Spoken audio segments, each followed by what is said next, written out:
Setelah ibu saya, Eyang Titik lah sosok yang berjasa.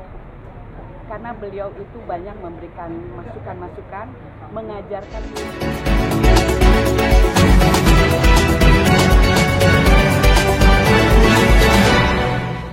Kondisinya silaturahmi, jadi Mama Titik kan orangnya bahagia gitu, gampang, ceria, silaturahminya bagus, punya anak asuhnya banyak. Jadi di dalam itu setelah mendoakan malah jadi kayak reuni para senior, reuni artis yang sudah lama nggak jumpa. Jadi aku pikir almarhumah pasti happy banget karena ini jadi saat untuk mendoakan dan bertemu, saling mendoakan juga bagi yang masih diberi kesempatan untuk hidup di dunia.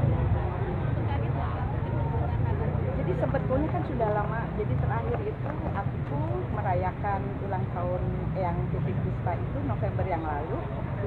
Kami datang itu memang hanya terbatas kayak bergiliran gitu. Jadi saya bersyukur banget dapat kesempatan untuk mendoakan Eyang Titik di ulang tahunnya. Kemudian beliau juga ngedoain saya. Jadi itu yang terakhir, dan waktu sakit bersamaan dengan ayahnya anak-anak. Jadi saya mau ngasuh cucu gitu kan. Jadi saya pikir ini Allah sudah memberikan hal yang luar biasa.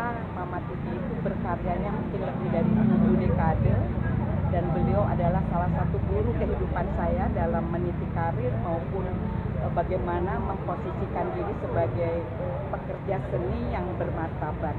Jadi Oma Titik itu banyak memberikan masukan kepada saya bahwa menjadi seseorang itu kalau kita mau belajarlah. Jadi saya itu disuruh terus belajar dari apapun, suruh banyak baca buku. Itu Oma Titik misalnya itu. Karena dulu kan saya termasuk muridnya dari umur 9 tahun dan diajak mulai main film usia 12 tahun. Film sebagai figuran sebetulnya, tapi figuran yang lama gitu sebagai pemeran anak-anak. Baru diberi kesempatan lagi tahun 80 sebagai pemeran utama di mana Mama Titik sebagai ibu saya. Jadi beliau itu banyak sekali jasanya setelah ibu saya dalam mengantarkan saya berkarir dari penyanyi, mengerti dunia film itu karena Eyang Titik.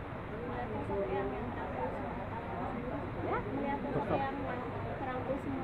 wah, Masya Allah. Bayangkan saya itu lahir di Cirebon, penyanyi cilik dari Cirebon, tapi Eyang Titik mau merangkul saya setelah saya menjadi juara pop singer penyanyi cilik terbaik se-Jawa Barat untuk menjadi anggota Papiko. Padahal kan Papiko itu persatuan artis penyanyi ibu kota. Tapi Eyang Titik mempercayai saya untuk bergabung, dan terus saya diberikan kesempatan untuk muncul, untuk diberikan peran-peran. Jadi Masya Allah. Dan Eyang Titik itu tahu bagaimana melihat potensi-potensi artis yang bisa mau mengembangkan diri, mengajarkan kerendah hatian, mengajarkan untuk tidak menjadi primadona, mengajarkan saya untuk tahu diri sebagai penyanyi, tidak usah merepotkan panitia yang mengundang. Itu Oma Titik yang memberi masukan. Tidak usah banyak kalau mau pergi diundang ke satu tempat harus orang-orang yang mengawal. Oma Titik bilang nggak usah, cukup satu aja pengawalnya. Dan buat saya tuh luar biasa. Itu sudah diberikan puluhan tahun yang lalu. Karena mungkin Oma Titik udah tahu bahwa ke depan dunia entertainment itu akan seperti Amerika, ada bodyguard, ada pengawal gitu. Dan saya diajarkan jangan melakukan hal yang menyusahkan panitia. Itu saya ingat terus. Mbak Dewi, ini kan merangkul juga, memberikan wejangan juga, bijaksana juga, menjadi sosok yang salah satu sosok yang berjasa ya sih buat Mbak Dewi sendiri. Setelah ibu saya, Eyang Titik lah sosok yang berjasa.